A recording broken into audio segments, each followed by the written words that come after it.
बहुजनों के भगवान अंबेडकर महान, जो शोषित वंचित का अधिकार लड़ करके तो आपको अधिकार दिलाया। मास्टर तनी है वो। इस गाने के अंदर भाव बहुत कवि जी मार्मिक कलम से अपना लिखे हैं बाबू। कैसा लिखा है? ए शोषिती जरा तू संभल कर के सोचो,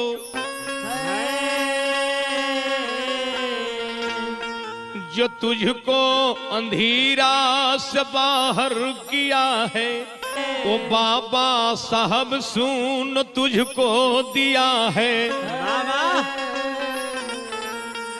लेकिन आज तक ये भारत के मूल निवासी अपने बाबा साहब को नहीं समझ पाए, जिन्होंने त्याग बलिदान दे करके आपको अधिकार दिलाया, वैसे महान भगवान को नहीं बूझ पाए। आज चैलेंज है मेरा, हम पूछते हैं आज के राजनेता और केंद्र में रहने वाले नेता, चाहे कोई भी अधिकारी हो, किसी दूसरे के लिए नहीं जीते हुए देखा बाबू। लेकिन हमारे भीमराव अंबेडकर, आपके जेब में जो पेन है बाबा साहेब अंबेडकर का दिन है। आज आप जो जहां खड़े हैं इसके लिए भीमराव बाबा साहब अंबेडकर ने लड़े हैं। कहाँ हो? आपके घर में जो चमकता हुआ तार है ये भीमराव बाबा साहेब को उपहार है। ऐसे कहना पड़ा बाबूजी, जिंदगी भर जे दुख के आंसू छोड़ के जे परिवार के सपना बहुजन खाती जियल, अरे छोड़ के जे परिवार के सपना बहुजन खाती जियल, जिंदगी भर जे दुख के आंसू घूट घूट के पियल रे, नजरिया खोल के देखो ए बबुआ, तो जिनकर नाम अंबेडकर जाने, जिनकर नाम अंबेडकर जाने, जगत अरे नजरिया खोल के देखो ये बबुआ, जिनकर नाम अंबेडकर जाने, जगत हो नजरिया खोल के देखो ये बबुआ। अरे जिनकर नाम अंबेडकर जाने, जगत हो नजरिया खोल के देखो ये बबुआ, जिनकर नाम अंबेडकर जाने, जगत हो नजरिया खोल के देखो ये बबुआ।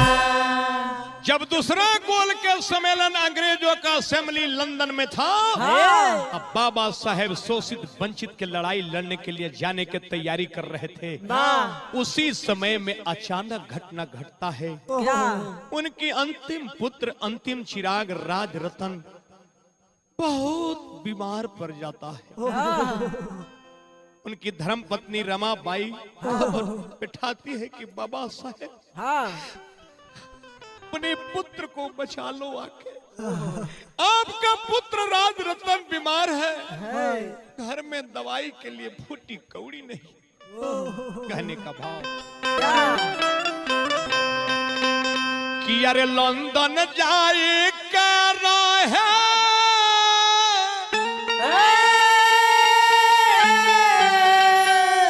अरे जब सो मिला नावामी तो दुखवा के टूटले पहाड़वा रे तोरिया हो। लंदन जाए तेरा है, जब सा मिला नावामी, दुखवा के टूटले पहाड़वा रे तोरिया। लंदन जाए कर है, जब सो मेला नवा में दुखवा के टूटले पहाड़वा रे तोरिया हो। लंदन जाए तेरा है, जब सा मिला नावामी, दुखवा के टूटले पहाड़वा रे तोरिया हो। रमाबाई तार लगा देते हैं बाबा साहेब, आके अंतिम चिराग राज रतन बहुत बीमार है। बेटा राज रतन बीमार बरियार बाटे, बेटा राज रतन बीमार बरियार बाटे, आई के करा देव विचार हो। बेचारा जरतन में मरबरी यार बाटे, आई के करा दऊ पंचार हो। कहती है साहब अपना पुत्र के आके तो देखे साहब, पैसा न कौड़ी घर में कुछऊ दवाई खाती, चिंता से पथला का पार हो। पैसा ना कौड़ी घर में कुछो दवाई खातिर, चिंता से बथेला का पार हो। रोई रोई के रामा बाई अपना पुत्र बीमार राजरतन को लेकर के आंसू पोंछते पोंछते अपनी आंचल को भिजा डाली और बाबा साहेब के बाट जो रही है। आएंगे बाबा साहेब तो अपना पुत्र राजरतन को दवाई करा करके ठीक कराएंगे। रमाबाई पोंछे लरवा अपनी आचारवा में, सुनते में रोवा भइले खाड़ रे समैया हो। रामाबाई नोचे लरवा अपने आचारवा में, सुनते ही रोवा भइले खारे समैया। ए बाबू बाबा साहेब हाँ। अफसोस करके चले आते हैं अपना घर। रमाबाई जब खबर दे देती है और आकर के अपना अंतिम चिराग बेटा राजरतन को गोदी में उठाते हैं और देखने लगते हैं। बुखार से राजरतन तड़प रहा था और हाय रे विधाता, तेरी भी ऐसी घटना होता है, तेरी भी ऐसी करनी को। बाबा साहेब को देखते देखते बाबा साहेब के गोदी में राजरतन का सदा के लिए सांस बंद हो गया। बाबा साहेब उस बेटे को छाती से लगाकर रोने लगते हैं। कहने का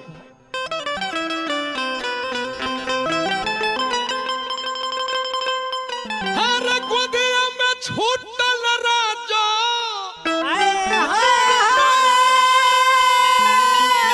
गोदिया में छूटल राजा, आहो रतन के परानावा, विधानवा हो का तू रचलो रचानावा।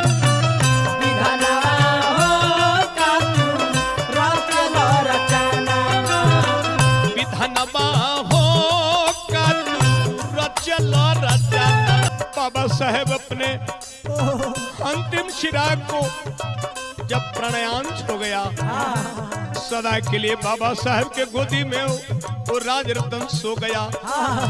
बाबा साहेब छाती से लगा कर रोने लगते हैं। बाबू हाय रे महान अंबेडकर भगवान, जितना त्याग बलिदान दे करके मूल निवासियों आपके लिए अधिकार दे के गया, लेकिन आज तक बाबा साहेब को तूने नहीं पूछ सका।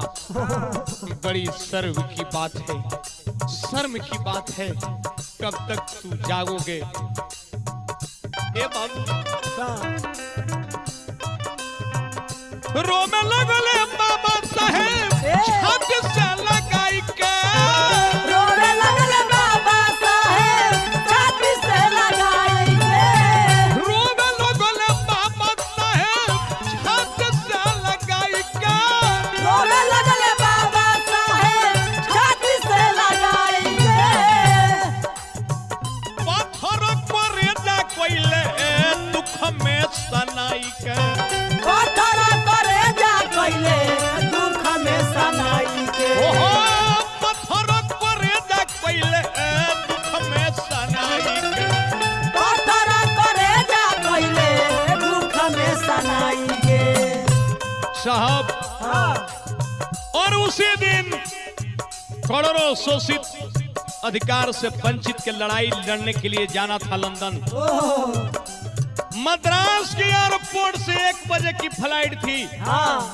बाबा साहेब अपनी राजरतन बेटा को अपनी पत्नी रमाबाई के गोदी में देते हुए कहते हैं कि रमाबाई इस बच्चे को दफना देना, मैं इस बच्चे को फिक्र करता हूं तब मेरा फ्लाइट छूट जाएगा, जब मेरा फ्लाइट छूट जाएगा एक तो मेरा बेटा मर ही गया हाँ और करोड़ों हमरा शोषित वंचित के बेटे मर जाएंगे, हाँ इसलिए करोड़ों बेटों के मुझे चिंता है रामाबाई। हाँ हाय रे महामानव, जो अपनी बेटा को कफन देने का नसीब नहीं। रामाबाई रोते रोते उस राज रतन को गोदी में लेकर के आंचल फाड़ करके अपने बेटे को कफन देती है हाँ और बाबा साहेब चल देते हैं एयरपोर्ट की तरफ, लंदन जाने का यात्रा शुरू करते हैं। आंसू पोंछते हुए निकल जाते हैं। पोंछे के नया नमक कोयले, पोंछे के नया नमक कोयले, लंदन के माया नवा विधनवा हो कद्दू रचलो रचनवा, विधनवा हो कद्दू रचलो रचनवा, विधनवा हो कद्दू रचलो रचनवा, विधनवा हो कद्दू रचलो रचनवा। बाबा साहेब जाते हैं हाँ एयरपोर्ट पर 12:30 बजे पहुंच जाते हैं। हाँ जहाज उस एयरपोर्ट से लंदन जाने के लिए 1 बजे जाती थी। हाँ तो हमारा देश के 2 जमींदार नेता गांधी जी और नेहरू जी हाँ षड्यंत्र को रच करके हाँ 1 बजे जाने वाली फ्लाइट को 11 बजे ही रवाना करा दिए हाँ और अपने गांधी जी और नेहरू जी दोनों बैठकर निकल गए। बाबा साहब जब पहुंचते हैं तब मालूम चला कि लंदन जाने वाली जहाज जो 1 बजे जाती थी आज 11 बजे ही रवाना हो चुकी। हाँ बाबा साहब चिंता में पड़ गए। फिर उन्हें जब पता चला कि समुद्र मार्ग से जलपोत जा रहा है लंदन के लिए, हाँ आप चाहेंगे तो जा सकते हैं। हाँ बाबा साहब झट से जाकर के जलपोत में सवार हो जाते हैं। हाँ जलपोत पर सवार होते हैं तो होता क्या है? क्या शत्रुधन बाबू वही पिड़िया के लया गोइल हाय हाय कि अरे गंगा जी का ऊंची मायो टोरिया नो हो पर अब बैठे भगवान गंगा जी के ऊंचे माया करिया हो तापर बैठे भगवान। अरे गंगा जी का ऊंची मायो टोरिया नो हो पर बैठे भगवान। गंगा जी के ऊंचे माया करिया हो तापर बैठे भगवान। बाबा साहेब जलपोत के टिकट लेकर के जलपोत में सवार हो जाते हैं बाबू। हाँ। और जलपोत लेकर के चालक समुद्र मार्ग से लंदन के लिए रवाना हो जाता है जलपोत। हाँ वही के सवार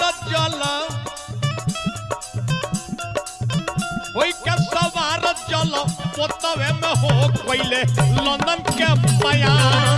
घोड़े के सवार जला पोतवे में हो पहले लंदन के सवार। ए होई के सवार जल पोतवे में हो कोइले लंदन के बयान। घोड़े के सवार जला पोतवे में हो पहले लंदन के बयान। ए बाबू ए जब बीच मझधार समुद्र में जब जलपोत जाता है हाँ तो जलपोत के चालक के नाम था मिजोरम। हाँ वो मिजोरम अचानक पिस्टन निकाल के बाबा साहब के कनपट्टी में सटा देता है। होता है क्या? क्या बीच मझधारवा में अरे घटली घटनावा पिस्टल भिरा के पिस्टल भिरावले बनी मिजोरम दू समानावा। शत्रुघ्न बाबू अरे योगिया लगावल चहले ओगिया लगावल चहले खोतावा में हो पहले लंदन के बयान। आगिया लगावल चाहे पोतवा में हो पहले लंदन के बयान। ए योगिया लगावल चहले खोतावा में हो पहले लंदन के बयान। आगिया लगावल चाहे पोतवा में हो पहले लंदन के बयान।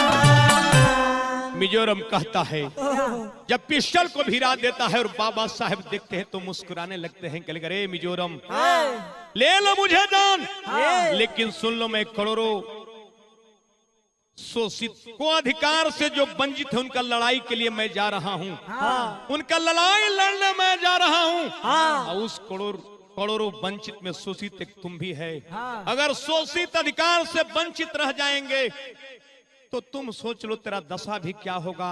हम तो मारे जाएंगे। मिजोरम लंदन जा रहे थे, इतनी बात जब सुनता है बाबा साहब कहते हैं क्या क्या?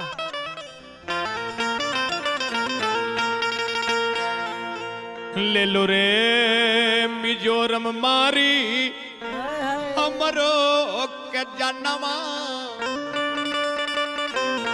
मार दो मिजोरम, अपनी आग को बुझा लो मार दो। और पैसा को ले लो। हाँ। लेकिन तुम्हें पता नहीं तुम मनवादियों के जाल में फंस चुका है। हाँ। करोड़ों शोषित वंचित हमारा देश के मर जाएंगे, और वही शोषित में से तुम भी हो। हाँ। तुम भी नहीं बच पाओगे। ले लो रे मिजोरम मारी हमरो के जनवा। ओ गिया पुताई जाई तहरा की। ले लो रे मिजोरम मारी हमरो के जनवा। और किया पुताई जाई तोहरा के। ले लो रे मिजोरम मारी हमरो के जनवा। ओ गिया पुताई जाई तहरा की। लेकिन सुन लो मिजोरम, तूने मनुवादियों को जाल में फंस चुका। आज तक तू मनुवादियों के बारे में समझा नहीं। शोषित समाज के आवाज अधिकारी ला, जात पानी भारत के वंचित परिवार ला। शोषित समाज के आवाज अधिकार ला, जात पानी भारत के वंचित परिवार ला। मिजोरम सपना सकर खाती, सपना सकर की बा हमरा की। ले लो रे मिजोरम मारी हमरो के जनवा। अगिया पुताई जाई तहरा की। ले लो रे मिजोरम मारी हमरो के जनवा। और किया पुताई जाई तोहरा के। इतनी बात जब मिजोरम सुनता है तो आंख से आंसू छलक जाता है और अपनी पिस्टल को हटा लेता है और रुक करके बाबा साहब को चरण छूता है और कहता है क्या? क्या? खुद ही बढ़ा लो मास्टर। कहता है बाबा साहब से क्या कहता कि है? सुनीला मिजोरम की।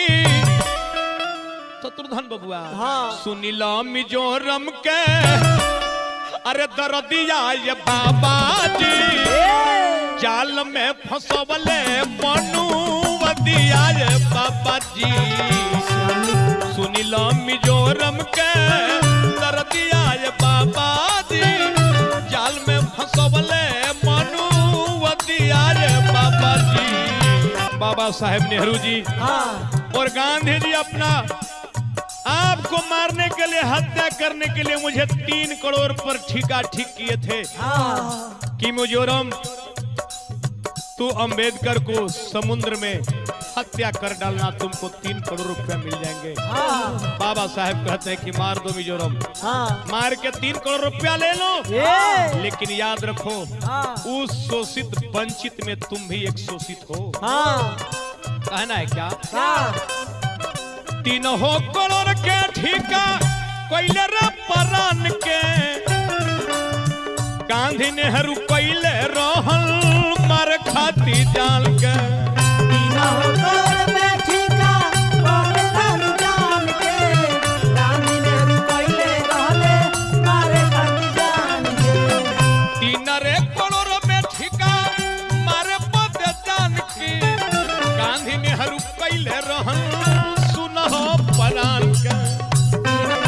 लेकिन बाबा साहेब मिजोरम झरझर आंख से आंसू बहाते हुए कहता है कि बाबा साहेब जाए और अपने मूल निवासियों शोषित वंचित का अधिकार हाँ। की लड़ाई लड़े। हाँ। बाबा साहेब आप जाए शोषित हो जाई है पर शोषित हो जाइते पर बदियाज बाबा जी जाल में फंसवले मनुवदियाज बाबा जी सुनीला मिजोरम की दरदियाज बाबा जी जाल में फंसवले मनुवदियाज बाबा जी सुनीला मिजोरम के दरदियाए बाबा जी जाल में फंसवले मनुवदियाए बाबा जी।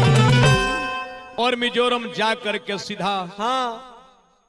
जा करके बंदरगाह पर उतरता है साहब। हाँ। लंदन जाने के लिए हाँ। बाबा साहेब को उतार करके बंदरगाह पर और हाँ। बाबा साहेब को सॉलिड दागता है और मिजोरम उस जलपोत को पुनः वापस लेकर के चल देता है। हाँ।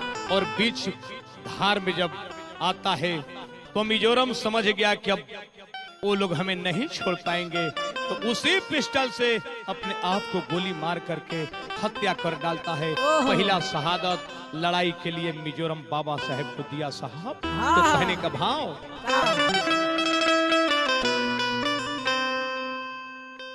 जब बाबा साहेब असेंबली में जाते नहीं चल दिए तो कहने का भाव हाँ। वहां पहले से ही गांधी जी नेहरू जी असेंबली में बैठे थे। हाँ। वायस राय पूछता है कि गांधी जी आप लोग क्या अलग अलग विमान से आए हैं? शोषित वंचित का नेता अंबेडकर नहीं दिखाई पड़ रहे हैं। ना। गांधी जी घड़ियाल के आंसू बहाकर रोने लगे। हाँ। तो क्या कहने लगे क्या है? अरे शोषित के नेता अंबेडकर जी। वायस राय पूछता है कि गांधी जी हाँ। शोषित के नेता अंबेडकर जी ना समानवा लौके हो गांधी जी। सुशीला के नेता अंबेडकर जी ना समानवा लौके गांधी जी। शोषित के नेता अंबेडकर जी ना समानवा लौके ले गांधी जी। सुशीला के नेता अंबेडकर जी ना समानवा लौके ले गांधी जी। गांधी जी घड़ियाल के आंसू बहाने लगे। हाँ। और वायस राय से रो रो के कहने लगे। क्या कहने लगे क्या कहने लगे? साहब अंबेडकर का लड़का बहुत बीमार था। हाँ। और उस बीमारी में पड़कर उनका जब विमान छूट गया हाँ। तो जलपोत से आ रहे थे। हाँ। जलपोत से आ रहे थे तो बीच मझधार में उनको मार करके हत्या कर दिया गया। अंबेडकर इस दुनिया से चल बसे। हाँ। जय हो। हाय रे गांधी जी हाँ। लड़का बीमार में छूटल विमानवा जलपोत पर चढ़ी गईले हो। लड़का दीवार में छूटल दीवानवा जलपथ पर चढ़ी गईले हो। कही के गांधी हरियाल के आंसू झूठहू के ऊपर हईले हो। कही के गांधी कही हर के आंसू झूठ के बहैले हो। साहब साहब। उनको बीच समुद्र में हत्या कर दिया गया अंबेडकर को। अरे हत्या हो गईले हाँ। हत्या हो गईले एही से न जइले बखानवा कइले हो गांधी जी। हत्या हो गईले कैसे नाइले बखानवा कइले हो गांधी जी। हत्या हो गईले एही से न जइले बखानवा कइले हो गांधी जी। हत्या हो गईले कैसे नाइले बखानवा कइले हो गांधी जी। इतनी बात जब वायस राय सुने तो लंदन में हाहाकार मच गया। हाँ। अरे शोषित के नेता अंबेडकर को हत्या कर दिया गया। वाह। अंतिम में वायस राय कहते हैं कि अंबेडकर जी के लिए 10 मिनट का शोक मना लिया जाए। सब कोई असेंबली में खड़े हो जाते हैं। तो उसी समय बाबा साहेब जाकर के असेंबली में ढुकते हैं। हाँ। 10 मिनट के बाद सब कोई को बैठने को इशारा किया गया। सब कोई बैठ जब जाते हैं तो बाबा साहब खड़े रह जाते हैं। जब खड़े रह जाते हैं तो वायस राय के नजर पड़ा कर रे ए। शोषित के नेता अंबेडकर हाँ। आपको गांधी जी बता रहे थे कि आप समुद्र मार्ग से आ रहे थे, जलपथ से तो आपकी हत्या कर दी गई। अम्बेडकर कहले कि साहब मरिए गई रही, लेकिन शोषित के अधिकार बदे केहू तेरे बाँच गई बनी। ओ तो बहस जब छिड़ गया साहब, जब बहस होने लगी अधिकार के लिए, तो इतनी मदड़पन, इतनी लड़ाई, इतनी बेवफाई, इतनी बदड़पन नेहरू गांधी ने किए हैं कि आगे वाला व्याख्यान में हम आपको बताएंगे। और उसी दिन से, उसी लड़ाई के वजह से हम शोषित वंचित का यहाँ अधिकार पढ़ने लिखने और छुआछूत को मिटा कर अम्बेडकर लड़ाई लड़के उसी दिन हम भारतवासियों मूल निवासियों को अधिकार दिए, तो कहने का भाव आ गया।